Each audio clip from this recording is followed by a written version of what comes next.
Apakah ada orang duduk, temennya nggak sholat, dia diam tidak mendakwain temennya.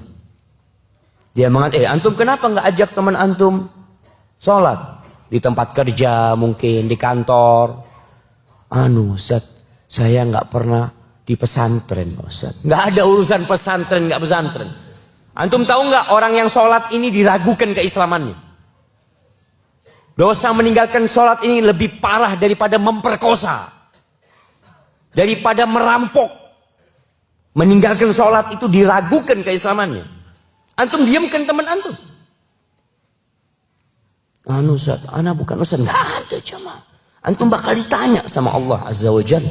Man ra'a minkum mungkaran falyughayyirhu biyadihi. Yang melihat kemungkaran rubah dengan tangannya. Nggak mampu dengan tangannya, rubah dengan lisannya. Nggak mampu, maka dengan hatinya. Kalau antum mampu, teman sekantor melakukan perbuatan dosa besar yang oleh sebagian ulama dosa meninggalkan sholat ini dianggap mengeluarkan dari Islam. Dianggap mengeluarkan dari Islam. Bisa murtad orang tersebut. Lalu antum diamkan. Maka ingat, qul hadhihi sabili ad'u ila Allah ala basiratin. Mengajak kepada Allah di atas basirah, di atas ilmu. Jangan berdakwah, jangan mengajak orang yang antum nggak punya ilmunya. Ustadz, ana hanya bisa mengajak orang untuk berwudu yang benar. Ajarkan wudu. Antum lagi berwudu di masjid, lihat teman antum sekantor, tempat kerja, wudunya nggak benar. Kadangkala ujung sikunya tidak kena.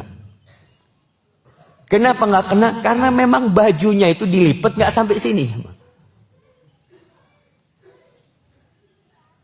Antum biarkan, sholat dia nggak sah. Antum nggak punya ilmunya. Ustadz, ana bukan ustadz. Antum kan tahu, paling nggak wudu. Ana punya ilmu tentang wudu. Silahkan ajarkan wudu. Paling tidak setiap ayah yang di rumah punya kewajiban mengajak anggota keluarganya. Mengajak istrinya, mengajak anaknya. Dia punya kekuatan, dia bisa merubah kemungkaran dengan tangannya. Tapi dia bukan ustadz, nggak punya ilmu yang wajib dia harus sampaikan kepada mereka. Ada di sebuah perusahaan di Jawa Timur sana, jemaah, masya Allah. Itu perusahaan itu teman-teman yang mengelola, mereka punya peraturan. Yang kerja di sini wajib sholat berjamaah di masjid. Sekali tidak sholat berjamaah di masjid, SP1. 2 kali tidak sholat berjamaah di masjid tanpa alasan, SP2. 3 kali, silahkan cari kerja di tempat lain. Dia yang punya perusahaan. Dia bisa ngatur. Antum lihat bagaimana orang-orang kafir melarang muslimah berjilbab di tempat kerja mereka. Bisa dia larang. Kamu kerja di tempat saya, nggak boleh pakai jilbab. Itu dilakukan oleh orang-orang kafir kepada saudara-saudara kita yang muslim yang kerja di tempat mereka. Sampai Anda pernah melihat di sebuah warung, Anda makan, ya dalam perjalanan.